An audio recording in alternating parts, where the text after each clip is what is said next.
Hello everyone, I am Akimasa Morihata from the University of Tokyo, Japan. In this talk, I would like to introduce the combination of program synthesis and program transformation. And in order to demonstrate the effectiveness of the combination, I will introduce two case studies in automatically parallelizing reduction loops. Before going into the actual contents of this talk, let me give a disclaimer about this talk. So unfortunately, this talk contains very many programs written in Python.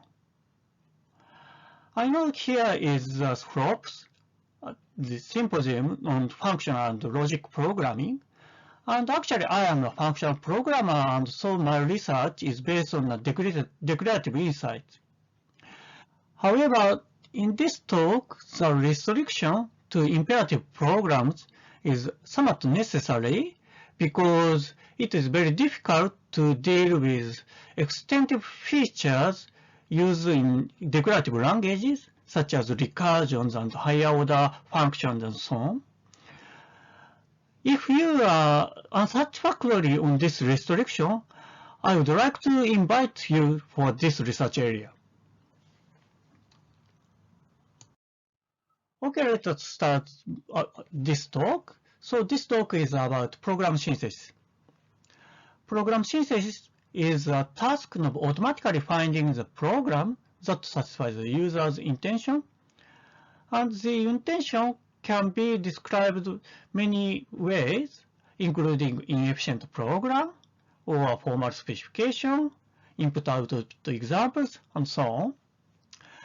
And program synthesis is a very old topic, actually, but recently very intensively studied, and you can find very many researches in recent PLDI and FLOPS and POPL and so on. So it is very active research topic. So let me introduce the program synthesis through an example of finding the least significant bit in a number. It is not very difficult to write a program for finding the least significant bit if we are allowed to use loops. So we can check each bit from the lower bit to higher bit. That is sufficient. But of course, this program is not efficient at all. And you may know that this operation can be implemented by using a few bit operators. But developing such bit operation-based efficient program is not very easy unless you correctly remember the program itself. For such cases, program synthesis is very useful. So here, I would like to introduce two typical approaches for program synthesis. The first approach is enumerative search, that is, to enumerate possible candidate of programs and then try to check whether the candidate satisfies the intention. Of course, this approach is too naive and too inefficient, but in order to improve efficiency, we can use domain-specific languages. So domain-specific languages can restrict the possible candidate and thereby restrict the search space, and after that, we may be able to achieve efficient searching. For example, in this problem of finding the least significant bit, we can introduce a domain-specific language that consists of a few bit operator and a simple numerical computation. And then enumerative search can find an efficient and correct implementation of finding least significant bit. The other typical approach is the reduction to constraint solving problem. So in order to do the reduction, we would like to introduce some variables that will be instantiated by constraint solvers. And for this problem in particular, here we introduce index variables I3, I41, I42, and so on, and then I10, I11, and try to ask the constraint solver about appropriate instantiation. And if the constraint solver is able to solve the problem, then we can read the solution as a correct implementation. The effectiveness of this approach depends on the constraint solver use, but modern constraint solver is very effective and expressive, and so we can express very many realistic problems in terms of constraint solving problem. As we can see, program synthesis is very useful in obtaining a complex program, especially when the program is small. So our two key weapons are domain-specific languages and constraint solvers. And domain-specific languages enable us to shrink the search space, and then recent very-fast constraint solvers and verifiers enable us to efficiently search the solution or verifying the correctness of the solution. And because of these reasons, program synthesis is especially useful for domain-specific languages-based programming. And notable example is Microsoft Excel, and recent Microsoft Excel contain a flash fill operation that enabled us to fill many cells from a few examples. Actually, flash fill automatically construct a program of filling the missing cells, and this kind of operation is very useful because domain-specific languages can be used for end users, that is a non-expert for programming, and also domain-specific programs can be very complicated even if the size of the program is small. So program synthesis is very useful even in practice. But unfortunately, even the recent program synthesis method tend to fail to obtain large realistic programs. This limitation seems somewhat natural because, enumerative search and constraint solvers are weak in dealing with large programs. And so many researchers try to develop clever heuristics, and they are very effective for some application domains, but I think they are not the game changers. And in addition, use of verifier and solvers introduce additional difficulty of dealing with realistic features such as recursions and external function calls and side effects, because in order to deal with these features in solver, we should translate them into an operation that solver can deal with, and it is usually not that easy. Now let me introduce program transformations. Program transformation is a method of obtaining a program from another program, and so perhaps you consider program transformations are merely methods of implementing program synthesis. But usually they don't, because each program transformation is designed to achieve some intention. For example, consider the following program which implements the Fibonacci number calculation, and it is very easy to develop a recursive Fibonacci number calculation program, but this is very inefficient, of course, exponential time, and usually we can improve the efficiency by memoization, that is, to introduce the memo table and reuse the value previously calculated. And for memoization, we know the program transformation for memoization, and that is, of course, designed to introduce an appropriate memo table. And this kind of intention is very useful to develop realistic programs. So, from the original specifications, such as the recursive program, it is rather difficult to directly develop the final desired program, that is a program with memoization.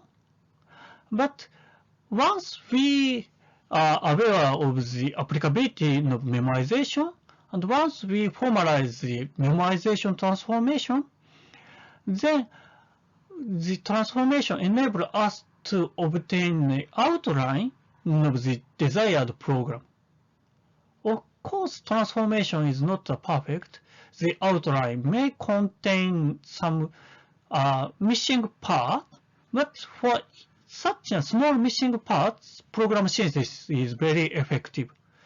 So, by combining program transformation and program synthesis, we may be able to obtain a large realistic program from the specification.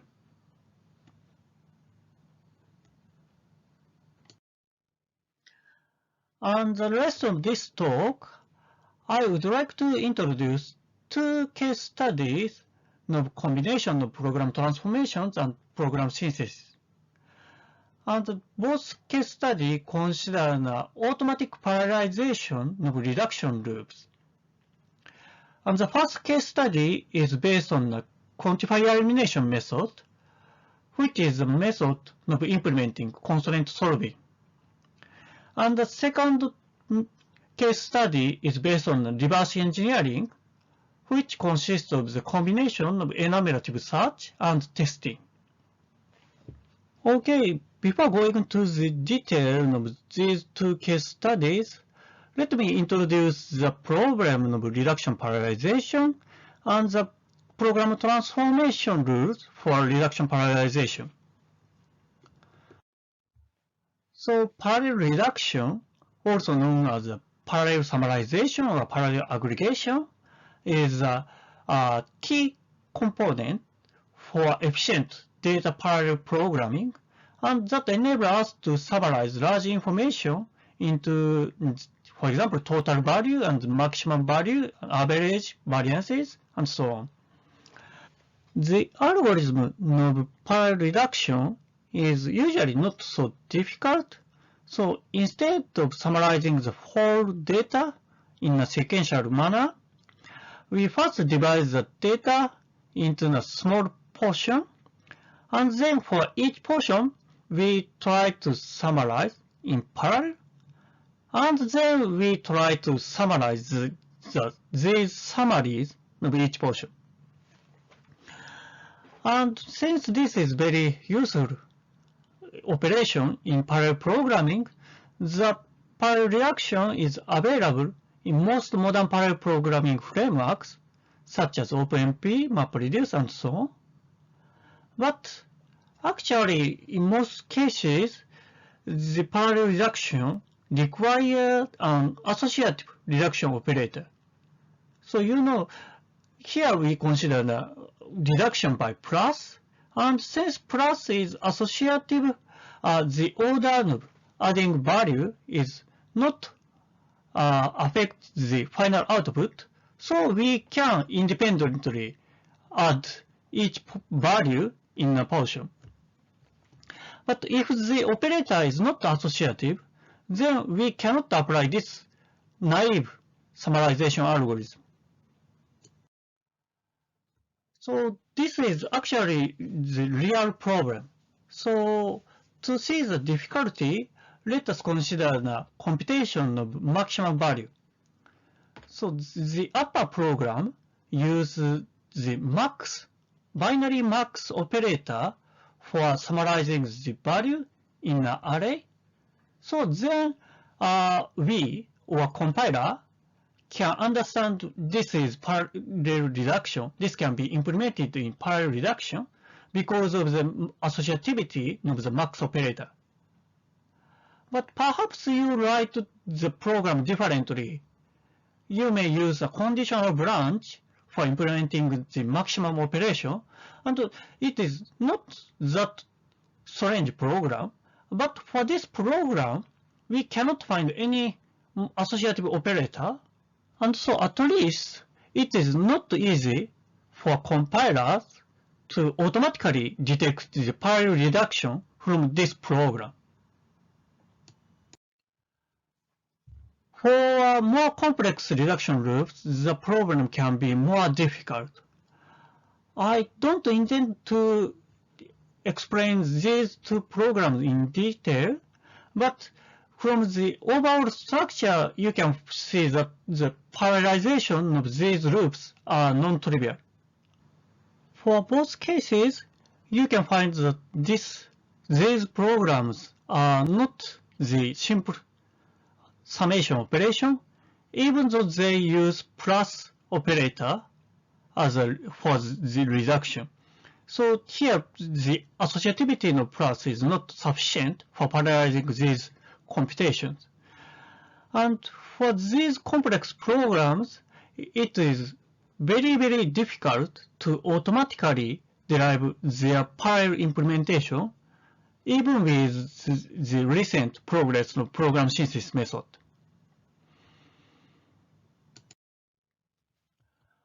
For dealing with these complex reductions, a classic transformation is a parallelization lemma proposed by Fisher and Graham in 1994 and then reformulated by Chin and others in 1998.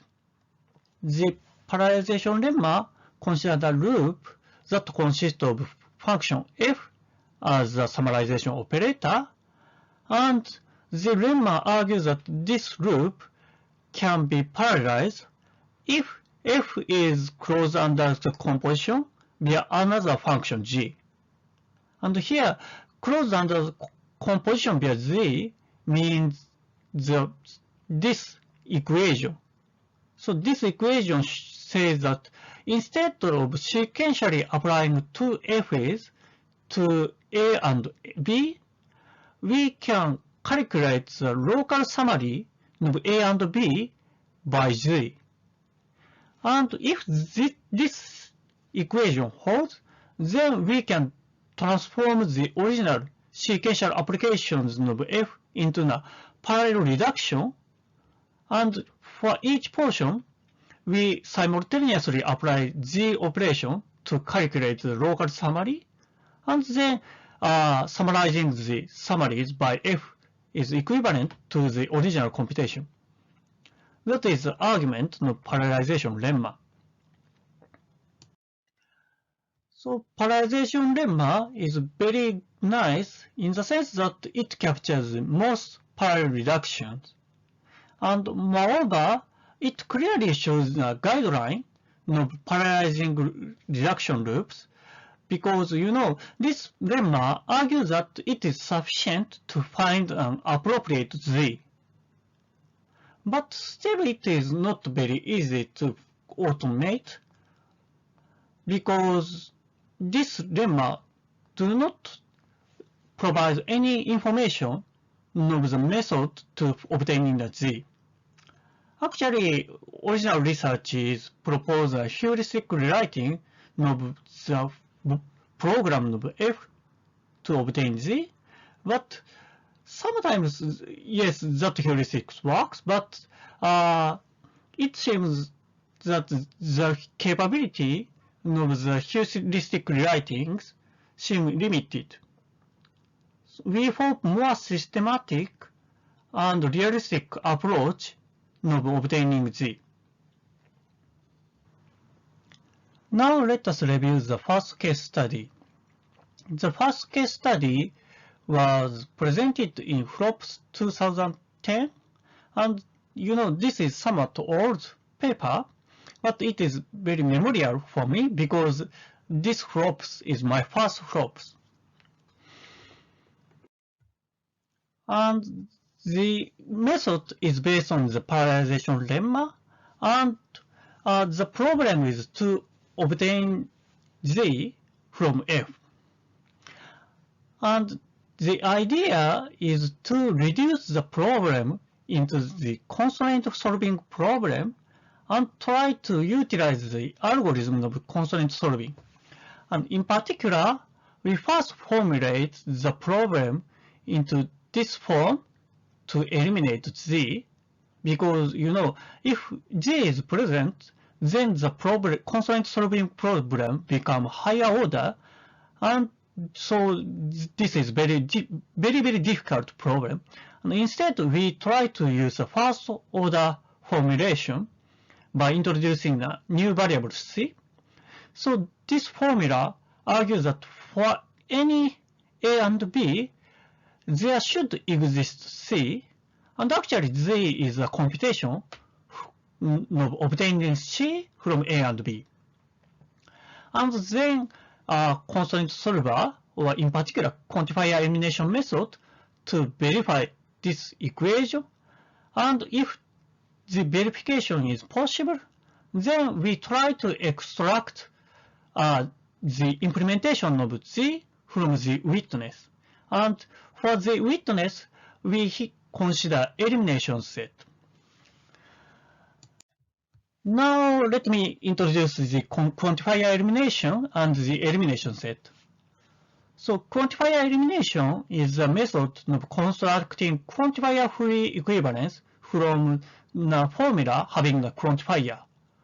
For example, in mathematics, you know that for all x, ax squared minus bx plus c larger than 0 is equivalent to its characteristic formula is less than 0, and a is greater than 0. And this is actually quantifier elimination, because the left-hand side contains a quantifier over x, but then in the right-hand side, we successfully eliminate the variable x and its quantifier. There exist several methods of implementing quantifier elimination, and among others, elimination set is introduced by Ruth and others for providing an efficient implementation for quantifier elimination.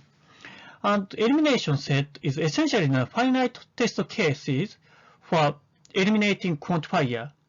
That is, if we consider eliminating x for the formula for all x, phi x, if S is the elimination set, then the quantifier formula is equivalent to the intersection of all S's. Okay, so the original formula argues that for every x, phi should be satisfied. But actually, the elimination set guaranteeing that it is not necessary to test all x's. Instead, it is sufficient to the values or formulas in S. That is the definition of elimination set. And Ruth shows that for several theories, we can efficiently construct the elimination set. Actually, in mathematics, we already know some elimination sets. And for example, this kind of parabola curves, elimination set is typically the minus infinity and plus infinity and the middle. Because, the extreme value should be taken in the infinity or in the middle. So this provides an elimination set. Our observation is that the elimination set provides the implementation of the function. So the parallelization procedure is as this. So first we eliminate x from the original formula, and then obtain a relationship between A, B, and C, and then try to prove this formula that is, for any A and B, there should exist C. And if such C exists, then we obtain a finite elimination set, S1 to Sn, and that elimination set argues that the C, that is the output of function G, should be either S1, S2, or Sn. So by this observation, we construct the G function as the right figure. So this function returns either of S1, S2, or Sn, and each return value is guarded by the phi formula that guarantees the correctness of outputting the corresponding element in the elimination set. So let us consider the example of calculating the maximum value. So for the case of calculating maximum value, the f function may be this kind of conditional statement. And from this f function, we can eliminate x by using the standard quantifier elimination method, and that may be something like that. And actually for these cases, for any A and B, there should exist C. And in particular, we can find the finite elimination set. And for example, minus infinity, AB plus infinity can be an elimination set. And from this elimination set, we can construct the definition of Z as we studied.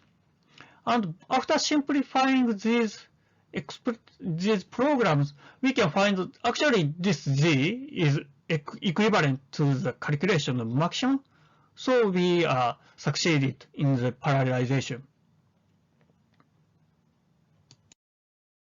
This approach has a few benefits.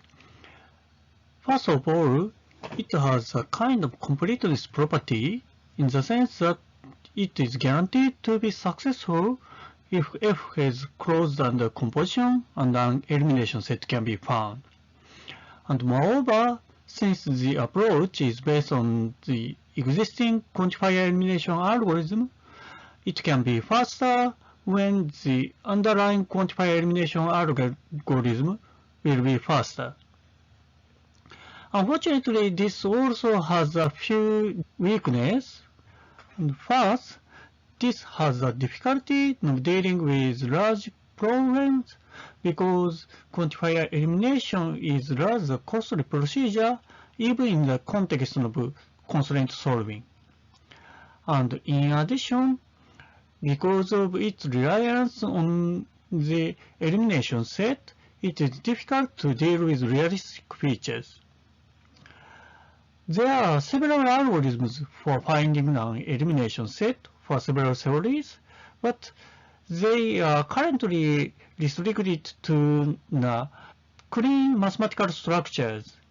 And so in order to deal with complex programs, we need to translate these programs into formula written in clean mathematical structures, and they are not always possible.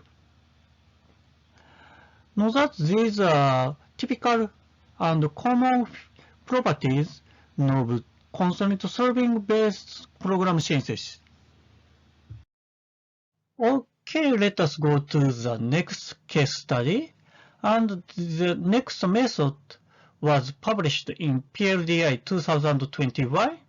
So my most recent research on parallelization. In the previous case study, we considered the property of closed under composition, but that property is somewhat difficult to tame.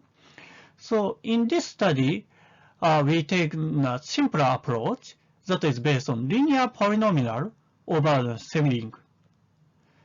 So here linear polynomial is defined by a series of coefficients and the variable, and defined by a0 plus a1 times x and so on plus an times x. This is a standard definition of linear polynomial. But instead of using the usual numerical addition and multiplication, we generalize it to arbitrary semiring that contain two binary operators called addition and multiplication. And even with this generalization, the function defined in terms of linear polynomial is closed under composition, and it is very easy to construct the corresponding z operator. Such linear polynomials over semiring had been considered previously by, for example, Shu and Sato, but these studies try to tracking algebraic operators. But that kind of approach is very fragile because algebraic operators may be not present in the program written in the users. For example, we already seen that maximums can be written by using conditional statement, and also perhaps we may use integer operators instead of Boolean operators. There can exist many other difficulties, including the external function call and so on. And so in this study, we avoid using the syntactic information for parallelization and instead using the behavior of the program by reverse engineering. So let us introduce the approach using this example.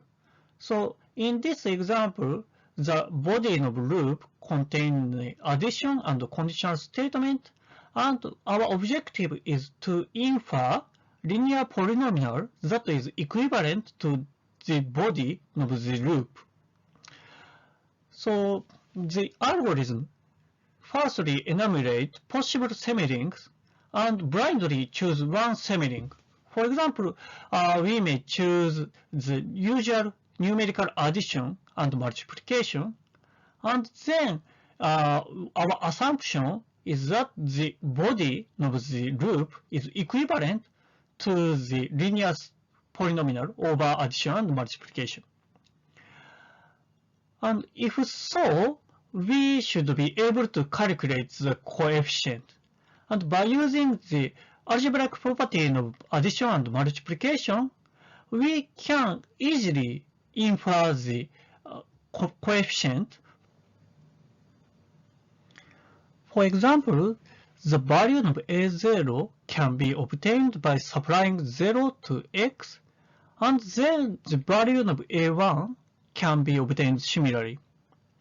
And then we obtain a candidate of linear polynomial, and finally we test whether this candidate actually equivalent to the loop body.